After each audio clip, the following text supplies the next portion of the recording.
तो सभी बड़ों को नमस्कार, सभी छोटे बच्चों को प्यार। आजकल आप लोग बहुत सुन रहे होंगे कि नई शिक्षा नीति लागू हो गई है, 5+3+3+4। बहुत से लोगों को समझ में ही नहीं आ रहा कि ये नई शिक्षा नीति है क्या। तो मैंने सोचा कि इसके ऊपर रिसर्च करके अपने बच्चों को और अपने फ्रेंड्स को बताया जाए कि ये नई शिक्षा नीति क्या है। मेरे बेटा, पहले हमारे यहाँ सिस्टम चलता था 10+2 सिस्टम, जिसके अंदर बच्चों को 12 साल सरकारी निगरानी में पढ़ाया जाता था। उसके बाद कह देते थे कि आप यूनिवर्सिटी में जाओ और तैयारी करो, जिस यूनिवर्सिटी में चाहो उसमें जाओ। अब जो नई शिक्षा नीति आई है उसके अंदर 5+3+3+4, यदि आप इनका सम करेंगे तो 15 साल आता है। ठीक है, 5 और 3 8 और 3 11 और 4 15। अब 15 साल अब सरकारी निगरानी में ही पढ़ाई करेंगे, सरकार आप पे नियंत्रण रखेगी।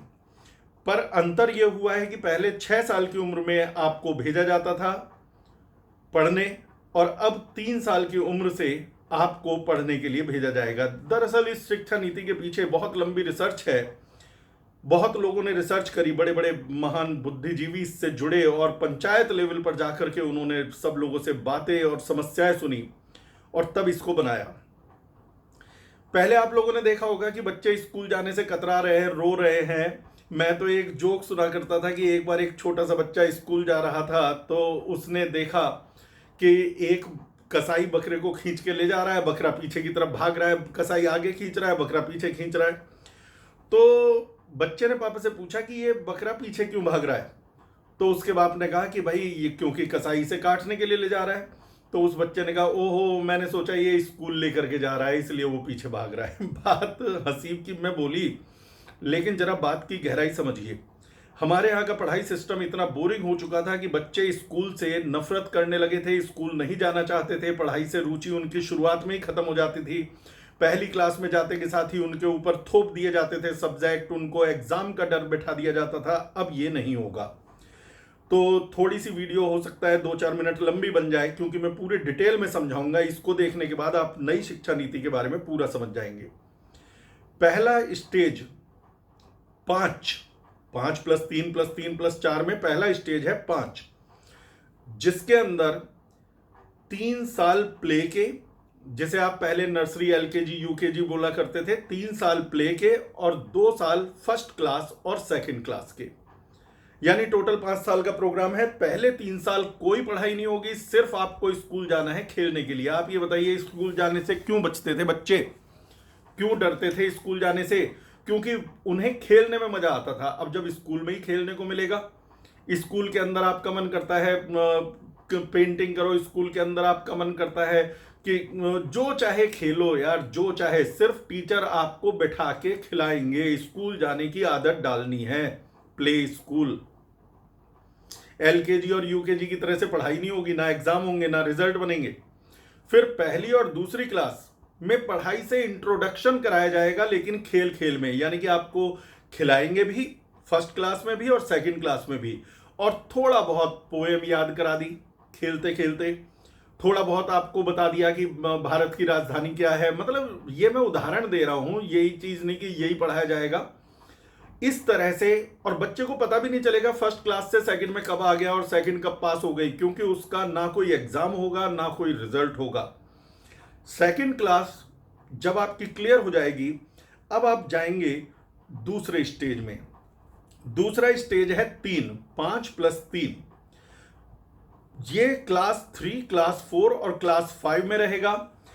इसके अंदर मैंने पूरे पॉइंट लिख रखे हैं जिससे आपको एक्यूरेट नॉलेज दे सकूं। ये प्रिपरेटरी स्टेज कहलाएगी। पहली वाली जो 5 वाली स्टेज थी जिसमें प्ले और फर्स्ट और सेकंड क्लास हुई थी, वो फाउंडेशन स्टेज कहलाती है। ये प्रिपरेटरी स्टेज कहलाएगी, जिसके अंदर आपके टेस्ट होंगे, एक्टिविटीज होंगे, थोड़ा पोयम वगैरह के साथ साथ हल्का फुल्का पढ़ाई से रूबरू कराया जाएगा। लेकिन यहाँ की पढ़ाई रीजनल या नेशनल भाषा में होगी, यानी कि यदि आप पंजाब के हैं तो पंजाबी में पढ़ो, बंगाल के हैं बंगाली में पढ़ो, महाराष्ट्र के हैं मराठी में पढ़ो। लेकिन इंग्लिश को बैन नहीं किया है, कोई स्कूल इंग्लिश का ऑप्शन भी रख सकता है, तो लेकिन मैंडेटरी है। तो ये हमारी पढ़ाई धीरे धीरे बच्चे का इंटरेस्ट डेवलप होगा, उसे एग्जाम की भी यहां से शुरुआत होगी। लेकिन वो एग्जाम बिल्कुल मामूली और बेसिक लेवल के एग्जाम होंगे, क्लास 3, क्लास 4, क्लास 5 के। हल्का फुल्का पढ़ाई, यानी कि पहले तो जो फाउंडेशन स्टेज थी उसमें तो खेल कूद में ही जो होना था हो गया, कोई एग्जाम नहीं। क्लास 3, क्लास 4, क्लास 5 में हल्का फुल्का पढ़ाई, थोड़ा बहुत एग्जाम से रूबरू करा देना, एग्जाम का मतलब समझ में आने लगे बच्चों को, ये करा दिया। इसके बाद अगला स्टेज फिर 3, 5 + 3 + 3। जो अगला 3 है ये मिडिल स्टेज कहलाएगा। इसमें क्लास 6, क्लास 7 और क्लास 8 3 साल होंगे, क्लास 6, क्लास 7, क्लास 8। इसके अंदर आपको प्रॉपर तरीके से पढ़ाई से रूबरू कराया जाएगा। इसमें कोडिंग सिखाई जाएगी। कोडिंग का मतलब ये नहीं कि सीधे सॉफ्टवेयर बनाना सिखा दिया, कंप्यूटर की बेसिक नॉलेज दी जाएंगी, वोकेशनल कोर्सेज कराए जाएंगे। यदि किसी लड़की को सिलाई का शौक है, कुकिंग का शौक है, तो वो सिखाना शुरू कर देंगे। किसी लड़के को क्राफ्ट का शौक है तो क्राफ्ट सिखाना शुरू कर देंगे। जो भी आप ट्रेनिंग लेना चाहें, प्लस साथ में थोड़ा बहुत मैथ, साइंस और आर्ट के सब्जेक्ट डाले जाएंगे। सिलेबस क्या होगा ये तो बाद में डिसाइड करेंगे, लेकिन हाँ, ये पढ़ाई एक तरह से अब शुरू हो चुकी है। मिडिल स्टेज में तीनों स्टेज पार करने के बाद 3 साल की स्टेज, छठी क्लास 6, क्लास 7, क्लास 8 पार करने के बाद अब आप आते हैं फिर 4, 5 + 3 + 3 + 4 का 4। ये जो 4 है ये सेकेंडरी स्टेज कहलाएगी। इसके अंदर क्लास 9th, 10th, 11th और 12th होंगी। इसमें सबसे बड़ा क्रांतिकारी बदलाव हुआ है कि स्ट्रीम खत्म कर दी है। आप सब्जेक्ट अपनी मर्जी से चुन सकते हैं। पहले क्या होता था कि या तो कॉमर्स ले ली, या आर्ट ले ली, या साइंस ले ली। अब साइंस वाला बच्चा यदि चाहता है हिस्ट्री भी पढ़ूं तो नहीं पॉसिबल था। अब आप सब्जेक्ट अपनी मर्जी से चुनेंगे। आपका मन कर रहा है मैं बायोलॉजी लूं और साथ में हिस्ट्री लूं और साथ में अकाउंट्स पढ़ूं, तो आपको अलाउड है। आप यहां पर अपने हिसाब से मल्टीपल सब्जेक्ट चूज कर सकते हैं। यानी स्ट्रीम नाम का तो शब्द ही खत्म हो गया। किसी बच्चे को फिजिक्स बहुत बढ़िया लगती है, केमिस्ट्री में मजा नहीं आता, मैथ्स अच्छी लगती है और वो चाहता है फिजिक्स मैथ्स के साथ अकाउंट्स पढ़ूं क्योंकि मुझे तो बिजनेस संभालना है, बिजनेस एम्पायर खड़ा करना है, तो वो ले सकता है। साथ में एक फॉरेन लैंग्वेज पढ़ने की आजादी आपको मिलेगी। वो चाहे फ्रेंच हो, चाहे कोई सी भी इटालियन हो या इंग्लिश हो, मतलब कोई सी भी फॉरेन लैंग्वेज एक आप कमांड कर सकते हैं 9 से 12 तक। इसमें के अंदर एक और सिस्टम किया गया है, सेमेस्टर सिस्टम। यानी पहले क्या होता था, बोर्ड का एग्जाम जैसे साल के एंड में होना है, बच्चे ने 8 महीने पढ़ाई नहीं करी, लास्ट के 2 महीने 3 महीने कस के लगा और उल्टा सीधा रट रटा के पास हो गया। अब ऐसा नहीं होगा, 2 सेमेस्टर होंगे और दोनों के रिजल्ट जोड़ करके ही आपका रिजल्ट बनेगा। यानी कि हाफ ईयरली और फाइनल 2 एग्जाम हुआ करेंगे और दोनों को ऐड करके रिजल्ट बनेगा। यानी कि आपको दोनों बार उतनी ही सीरियसली पढ़ाई करनी है। यदि आपके पहले सेमेस्टर यानी हाफ ईयरली में बेकार मार्क्स हैं तो उसका असर आपके फाइनल रिजल्ट पर पड़ेगा। इसमें रट्टाफिकेशन से हटाया गया है। यहां पर क्रिटिकल थिंकिंग डेवलप करी जाएगी। जैसे एक तरीका तो ये होता है कि भाई आपको आम एग्जाम्पल देता हूं कि कोई घटना याद कर ली कि भाई ये भारत छोड़ो आंदोलन हुआ था, आपने डेट याद कर लिया, आपने ईयर याद कर लिया, ये तो हुई रट्टाफिकेशन। लेकिन आपसे पूछा जाए कि यदि भारत छोड़ो आंदोलन ना होता तो भारत का भविष्य कैसा होता है, इसके ऊपर निबंध लिखो, तो ये क्रिटिकल थिंकिंग है। एक सोच डेवलप करी जाएगी आप लोगों की कि भाई किस तरह से हम दिमाग चला सकते हैं। यहां के बाद गवर्नमेंट का काम खत्म हो गया, तो जवाब क्योंकि 5 + 3 + 3 + 4 हो गए। लेकिन इससे आगे भी बदलाव हुए हैं। ग्रेजुएशन और पोस्ट ग्रेजुएशन की नीति बदली गई है। पहले ये होता था कि यदि कोई बैचलर डिग्री कर रहा है, बीएससी कर रहा है, बीकॉम कर रहा है, बीए कर रहा है, तो उसमें यदि आपने 1 साल पढ़ के बाई चांस पैसे की कमी से या मन नहीं लग रहा छोड़ दिया तो बेकार, 5 साल बाद फिर मन किया कि मैं करूं तो फिर शुरू से शुरू करूं। अब ये खत्म।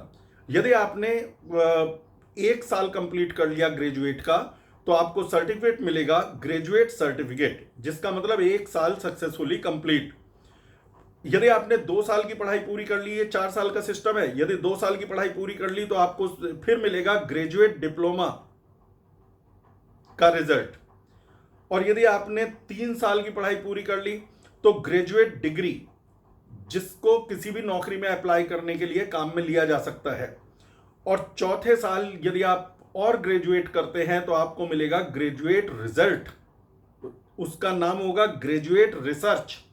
यानी 1 साल पास करने पे जो आपको रिजल्ट मिला उस पे लिखा है ग्रेजुएट सर्टिफिकेट, 2 साल पास करने पर जो मिला तो ग्रेजुएट डिप्लोमा, 3 साल पास करने पर जो आपको मिला रिजल्ट उस पे लिखी है ग्रेजुएट डिग्री, और 4 साल पास करने पर आपको जो मिला ग्रेजुएट रिसर्च। यदि कहीं जॉब वैकेंसी निकली और उन्होंने कहा हमें ग्रेजुएट चाहिए, तो 4 साल का ग्रेजुएशन जरूरी नहीं है, आप 3 साल तो होने चाहिए कंपलसरी। 3 साल बाद जो डिग्री मिलेगी वो प्रॉपर ग्रेजुएट डिग्री कहलाएगी। ठीक है बेटा। इसके बाद आता है पोस्ट ग्रेजुएट। पोस्ट ग्रेजुएट में भी बदलाव हुआ है, ये 1/2 सिस्टम आ गया। 1/2 सिस्टम का मतलब यदि आपने बैचलर डिग्री, ग्रेजुएट डिग्री 4 साल की करी है, ग्रेजुएट डिग्री 4 साल की करी है, तो आपको सिर्फ 1 साल में मास्टर डिग्री मिल जाएगी। और यदि आपने ग्रेजुएट डिग्री 3 साल वाली करी है तो आपको 2 साल पढ़ाई करनी पड़ेगी मास्टर डिग्री की। अब कोई कहे कि मैंने तो जी सिर्फ पहला 1 साल और 2 साल पढ़ाई करी थी, तो भैया लड्डू तो बट नहीं रहे, 3 साल तो मिनिमम आपको करना ही पड़ेगा मास्टर डिग्री करने के लिए। एक और यहां पर बदलाव मुझे बहुत अच्छा लगा कि यदि पहले क्या आप यदि 2 साल पढ़ाई करने के बाद आपकी पढ़ाई छूट गई ग्रेजुएट में और 5 साल बाद आपका मन किया कि अब यार पढ़ाई करी जाए, तो पहला और दूसरा नहीं, उसका तो सर्टिफिकेट आप लिए घूम रहे हो, सीधे तीसरे साल में आपको एंट्री मिलेगी और पढ़ाई वहीं से कंटिन्यू हो गई। अब एक जबरदस्त रिवॉल्यूशनरी चीज हुई है रिजल्ट के अंदर। रिजल्ट के अंदर अब सिर्फ मार्क्स से कोई फर्क नहीं पड़ेगा। एग्जाम जो दिए उसके मार्क्स हैं, उनकी वैल्यू है, लेकिन उसके अलावा 3 तरह के मार्क्स और जुड़ेंगे। एक होगा सेल्फ असेसमेंट मार्क्स, जिसमें आप खुद को नंबर दोगे। जैसे वो आपसे पूछेंगे कि भाई आप कोई काम कितनी लगन से करते हो, आप अपने आप बताओ। अब बच्चे कहेंगे इसमें तो हम सारा टॉप कर जाएंगे, हम तो अपने आप को पूरे पूरे दे देंगे। अभी सुनते रहो, एकदम नहीं। फिर इसके बाद मिलेंगे फ्रेंड्स से मिले हुए मार्क्स। आपके फ्रेंड हर साल आपको मार्क्स दिया करेंगे, आपके क्लासमेट्स। उससे बच्चे कहेंगे क्या फायदा? उससे फायदा यह है कि भाई आप अपने दोस्तों के साथ अच्छे संबंध बना के रखोगे और वो भी आपसे अच्छे संबंध बनाएंगे क्योंकि आप भी उसे मार्क्स दोगे। इससे एक भावना पैदा होगी दोस्ती बढ़ाने की, लड़ाई झगड़े वाली खत्म हो जाएगी। अभी क्या होता है, क्लास के अंदर गुटबाजी हो जाती है, घूंसे बजते हैं, लेकिन जब पता हो लड़ने वालों को कि ये मुझे फाइनल एग्जाम में मार्क्स देगा और ये मुझे फाइनल एग्जाम में मार्क्स देगा, मार्क्स कैसे दिए जाएंगे? उससे पूछेंगे कि इनका बिहेवियर कैसा है क्लास में। सारे बच्चों ने कहा बहुत बढ़िया, आपको पूरे नंबर। क्लास में के अंदर ये शोर शराबा तो नहीं करते, उसके नंबर। तो ये फ्रेंड से मिले हुए मार्क्स होंगे। इसके बाद टीचर्स से मिले हुए मार्क्स होंगे, टीचर्स आपको नंबर देंगे, ये भी रिजल्ट में लिख करके आएंगे।